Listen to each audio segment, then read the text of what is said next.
You're listening to The Residential Movement, where the focus is on making in-home dental care normal instead of novel or niche. I'm your host, Dr. Ashley Robinson, a house call dentist with a lot of passion for reaching patients who are best served in their home or residence. I'm here to encourage, equip, and empower dentists like you to begin offering in-home dental services for patients who cannot get to the office, while also enjoying a more balanced work life. We discuss everything from dentistry, business, ethics, mindset, and more. Listen in to learn how you can become a part of the residential movement.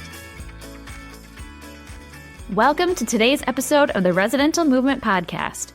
I'm pumped to chat with you today. The inspiration for today's episode was a bummer of an appointment that I had last week. Yes, a bummer. I know you're probably shocked because usually all I do is spout off all the reasons that this profession is so wonderful. I do believe that being a house call dentist is the greatest job in the world. For me, it feels more like a calling. But anyway, that doesn't mean that being a house call dentist is easy. I mean, being a dentist in general isn't easy. Nothing good is easy. So like with anything else, there are good days and bad days. Even though the overwhelming majorities of my days as a house call dentist are awesome, I do have rough days and I don't want to withhold from you. So you should know about those days too. More importantly though, you need to know how to get through the hard moments. So about last week, did any of you see the video of me getting caught in the rain on Instagram? If you aren't following the residential movement on Instagram, you should. Anyway, getting caught in the rain wasn't actually the low point of the week that I'm referring to. I really don't mind getting caught in the rain. That was kind of funny, actually. Okay, here it is. Here's the bummer that I'm referring to. I had an unproductive appointment. That's it, an unproductive appointment. If you exclusively work chairside, you're probably like, what's the big deal about that? That happens. And yes, it does. But I think an unproductive appointment as a chairside dentist and an unproductive appointment as a house call dentist are very different.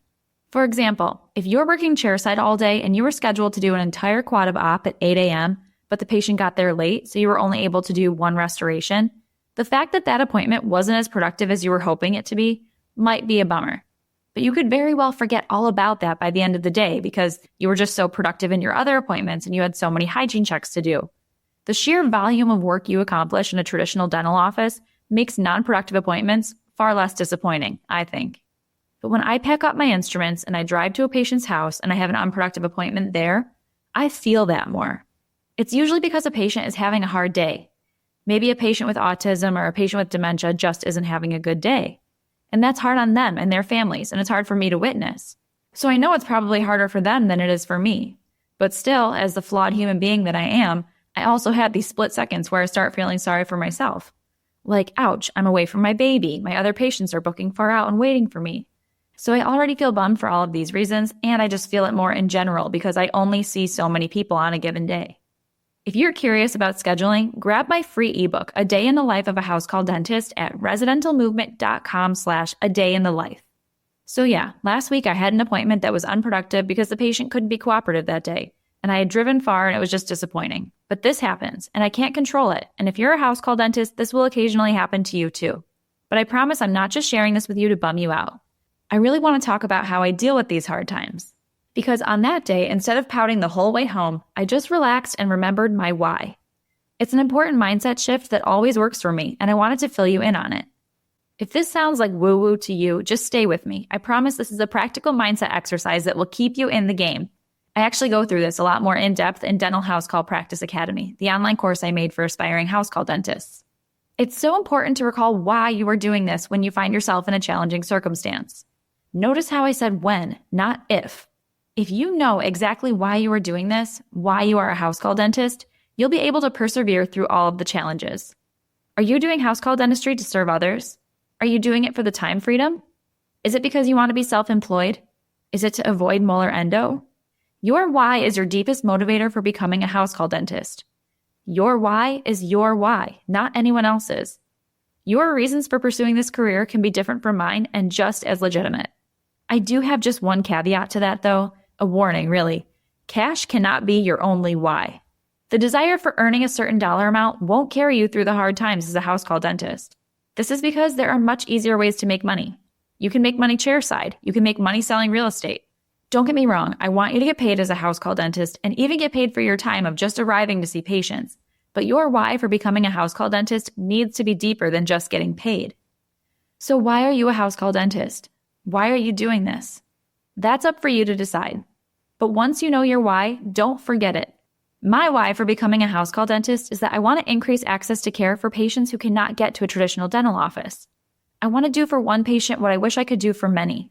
I want to give patients the care that they need and give them the appropriate amount of time that it takes. When that very short visit ended last week, I rescheduled with the family, packed up my car, drove off, and took a deep breath. I remembered my why. I thought out loud, I'm grateful that someone let me into their home to attempt to deliver dental care. I'm honored for the privilege of being a dentist and for the trust that patients give me. I'm excited to keep doing as much as I can for all of my patients in a similar position. My mission as a house call dentist is bigger than one unproductive appointment. There are more than 4 million American adults who can't get out of their homes. There are children in that position too. My community needs house call dentistry. The world needs house call dentistry. Yes, there will be bad days, but if we remember our why when times get tough, we'll be able to weather the storms of the challenging or disappointing appointments. When you think about how much good you can do for families with your in-home services or how this field can positively impact your family, you'll be motivated to continue this even through the lows. If you're ready to build your house call practice, I'm pleased to officially announce that enrollment for Dental House Call Practice Academy, or DHCPA, is open. I created this course to give you the roadmap that I wish I had when I was building my house call practice. You can enroll today at residentialmovement.com/DHCPA. Thank you for listening today, and feel free to share this episode with any dentist that you think might need some help getting through their hard days. Dentistry is a challenging field, so let's be there for each other. Finally, please reach out to me with any questions about anything at all at hello@residentialmovement.com. I really appreciate you. That's a wrap on this episode of The Residential Movement.